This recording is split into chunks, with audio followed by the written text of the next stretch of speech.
Welcome back to DevMarcon, the first developer marketing summit from the Product Marketing Alliance.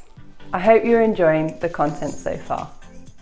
I want to thank you all for joining us and send out an extra special thank you to all our sponsors, partners and participants who together have made this event possible. Their sessions are bursting with insights to help you level up. But remember, the learning doesn't stop here. If you haven't already, you can become a PMA member and benefit from unlimited access to all today's content, along with a whole host of other exclusive content and tools. Or simply upgrade to an Access All Areas pass to catch up with all session recordings on demand. And remember, have your questions at the ready. Simply post them in the comments section and get awesome advice from our experts. We've got another awesome session lined up for you now, so sit back, relax, and enjoy the talk.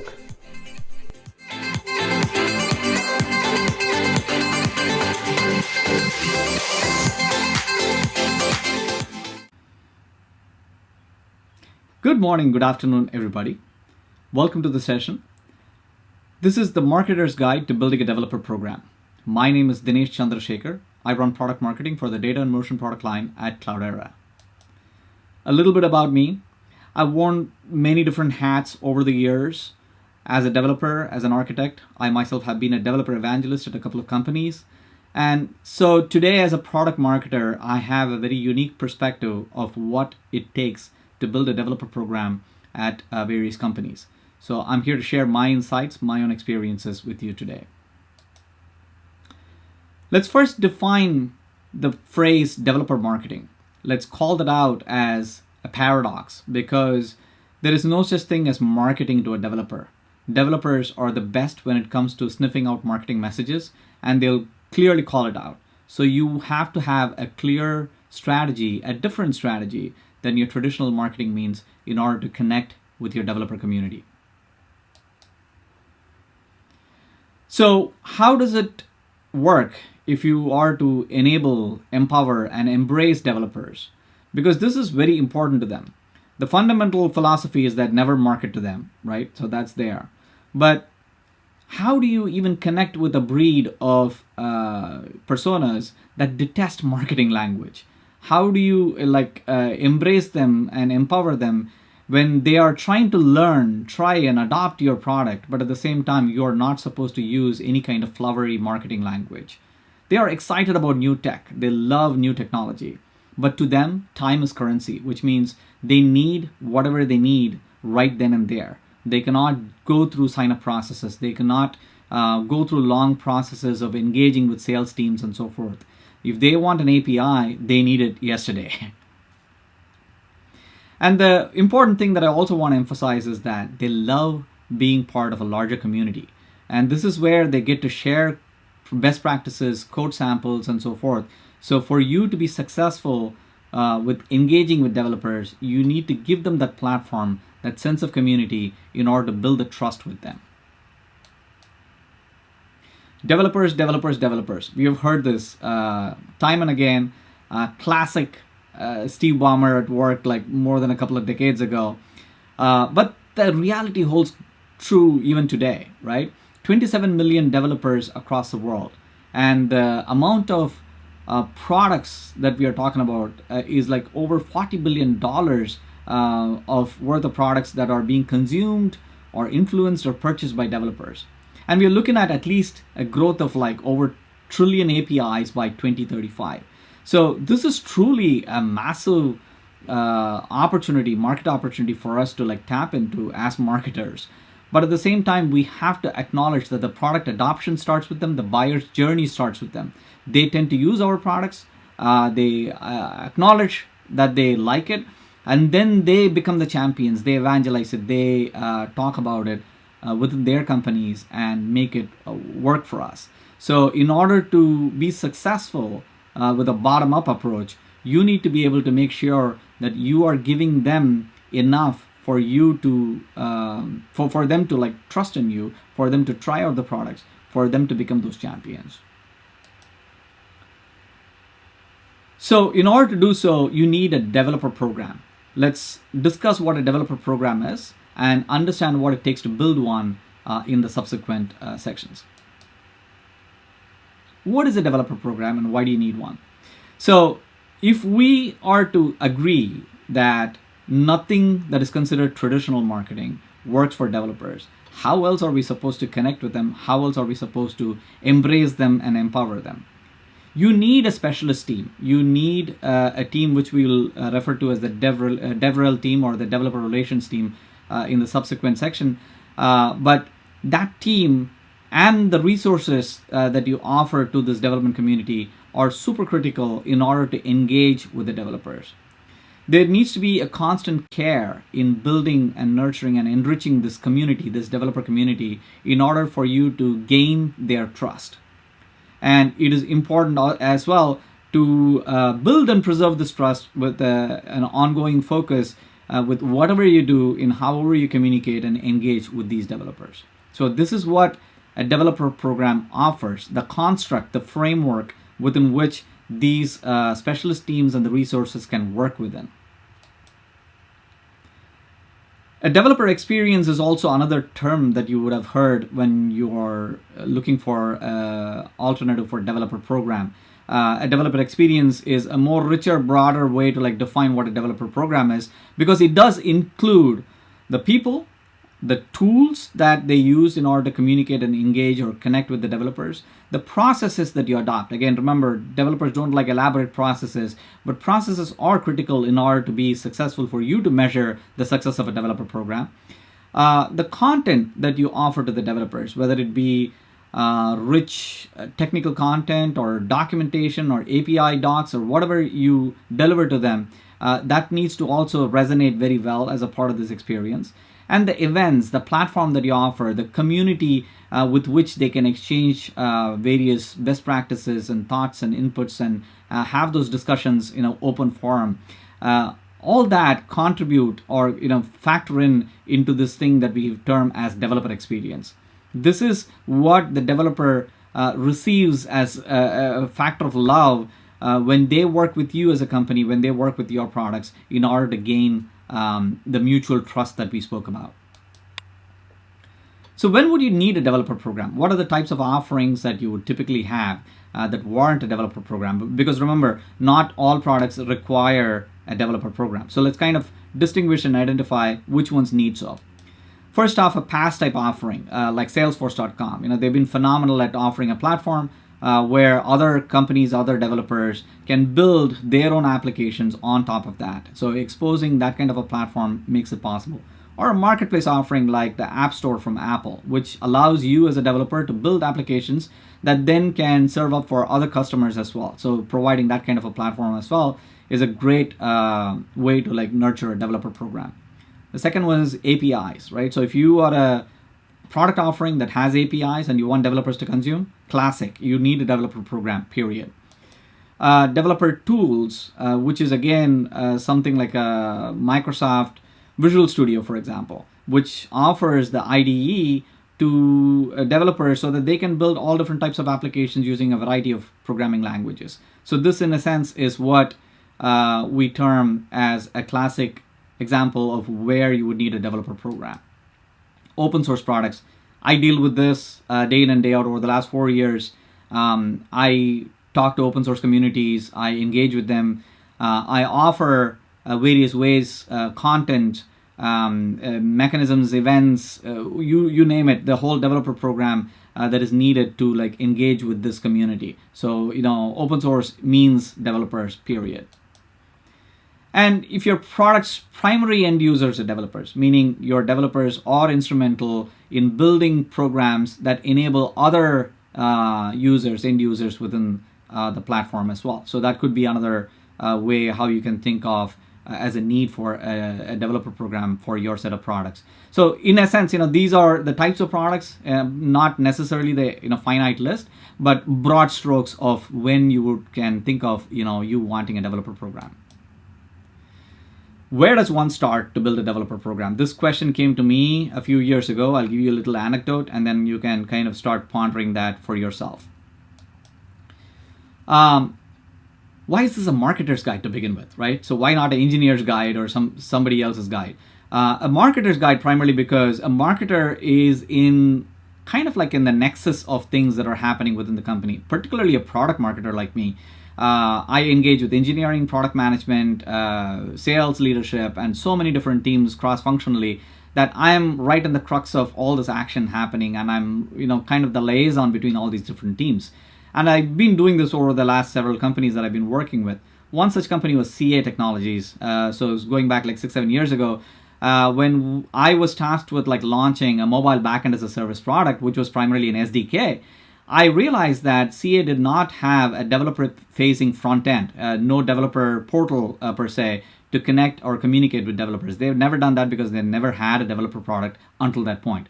So I ended up launching developer.ca.com for the first time, and the experience that I learned from that in implementing that developer program, in building this developer portal, is what I'm sharing with you today.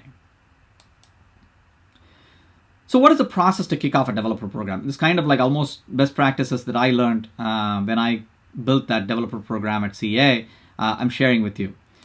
First order of business, executive buy-in. First and foremost, you need to do this because a developer program is not done overnight. It is not built within like 3 months and you're going to like see the fruits of your labor right then and there. It takes time to build, meaning there is a lot of engagement. You need time to build that community from ground up and so forth. So which means 12 to 18 months is what you're looking at in terms of seeing actual results from your developer program. So you need to have executive buy-in in order to stay focused on your program and have that backing behind you. Second thing, Tiger Team. Get all the stakeholders lined up for you. This would be across product management, engineering, sales, and so forth. Make sure everybody understands what you're doing as a developer program and why we are doing it. Nobody would understand it if you are starting off with a company like that, where I was, where they've never done or had a developer program before. So if you are in one such company, if you're starting afresh, you need to educate everyone first. You need to make sure that you tell them what a developer program is. I did this by hiring a third-party agency and coaching all of us in one single room, right? So get all the stakeholders, the Tiger Team in one room and have the third-party agency train us on what a developer program is, set goals, understand what metrics we should be measuring and monitoring. Success metrics. It's not easy. When it comes to developer programs, I'll guarantee you're going to have multiple opinions from multiple people on what we should be measuring. But the reality is that you should stay focused on what is practical and what you should be measuring for a developer program. I'll go into a little bit more details on what those metrics look like in a couple of slides. Project plan. Have a project plan clearly defined so that you have short-term timelines of when certain deliverables will be delivered, as well as long-term of when certain things might happen. This is very critical for all the stakeholders, again, to be in sync with how the developer program is progressing. Have weekly syncs with all of them. Keep them updated on status and progress as well. The developer portal is kind of like one of those immediate gratification things, right? So instant gratification, as they say, it won't be instant. You need time to build it. You need time to build content and add content and all that too. But this is one of the first things that you will see internally as well as externally as the face of the developer program. This will be the facade, through which the developers interface with your company, with your products, as well as you kind of offering various types of content and engagements to the developers through this. So every company has one. Again, companies that have developer products will have a developer portal through which they offer API docs, technical documentation, and so forth. And the way to do that, again, from an engagement standpoint, is also having a DevRel team. So your first hire might be a developer advocate or a developer evangelist, and you want to make sure that that person starts off on the right foot using the portal as a mechanism, but also not just the portal, but through social media and through other such channels, a multi-channel approach into engaging with the developers and the development community.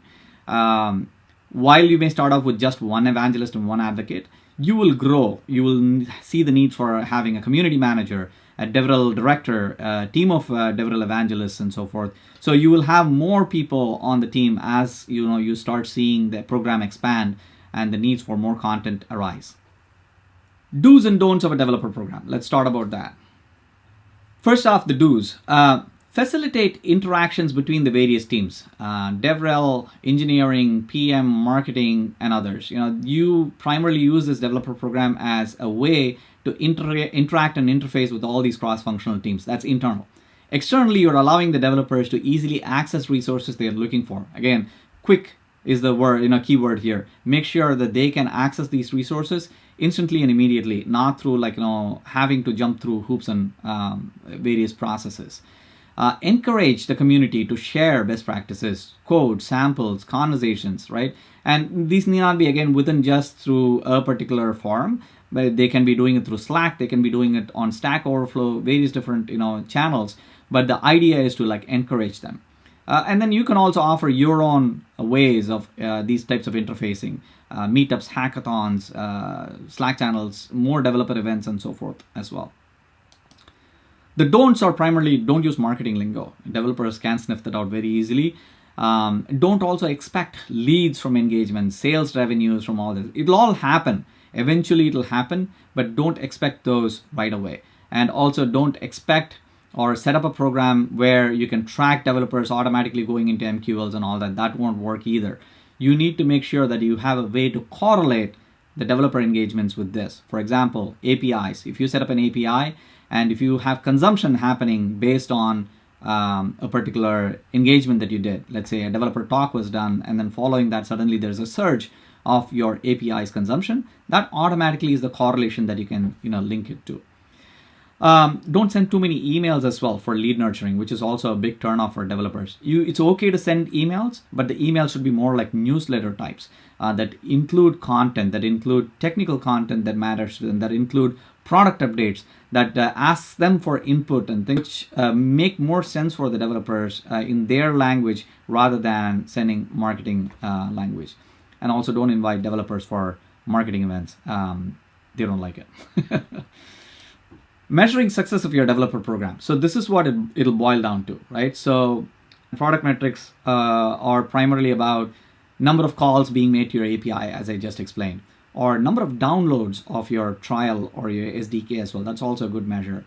But more importantly or interestingly is the number of product feedback inputs that you get from the community. See, this is truly telling of your engagement skills within the community. The more you engage with the community, the more trust you build, they're going to give you more inputs about your product of what works and what doesn't work, how it could be better, and so forth.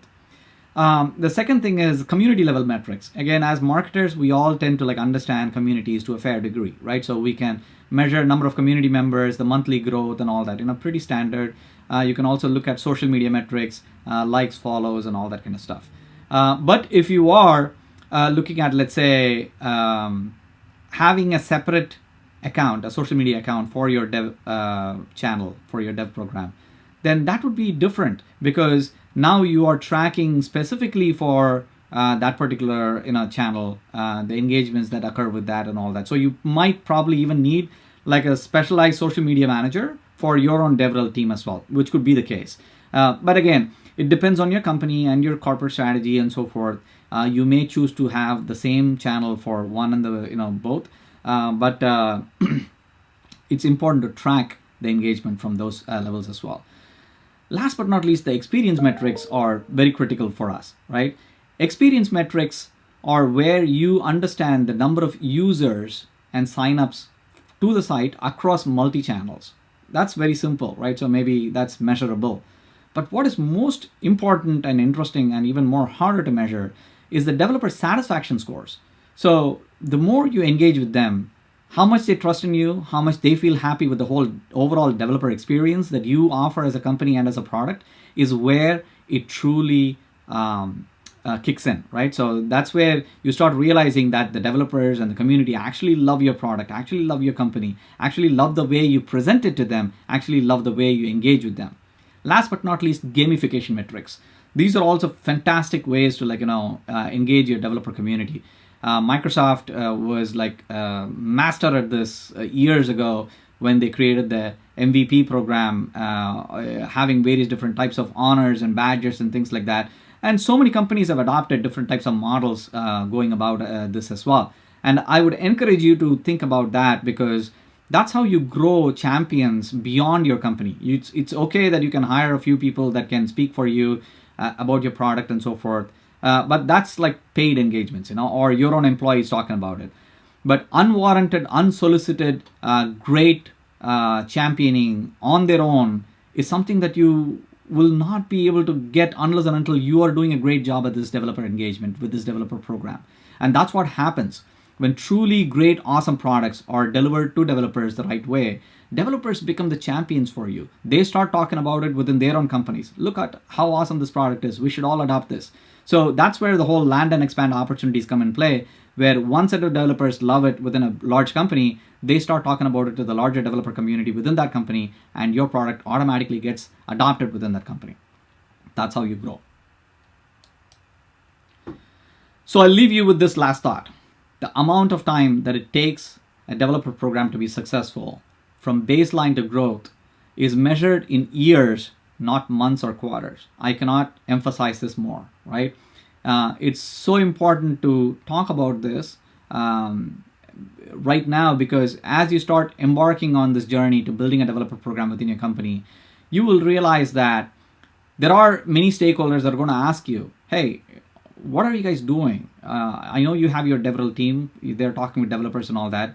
Where do I see any metrics or measurable, quantifiable metrics that say that you guys are doing a good job?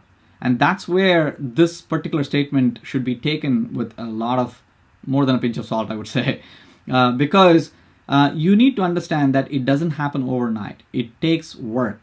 Time is a currency for developers, as well as it's an investment for us as well. You need to invest the time in your developer community. You need to nurture them. You need to grow them, build that trust. That's most important. You have to come across as credible. You have to win their trust. And that's when they become the champions. Then you start seeing the fruits of labor come in play. Then you start seeing your pipeline automatically grow. Then you start seeing more inbound conversations coming in through saying, we would like to have your company come in and do XYZ deal or opportunity or a conversation or an engagement or even an RFP and things like that with you automatically. That's what happens. So good luck to you in building your developer program.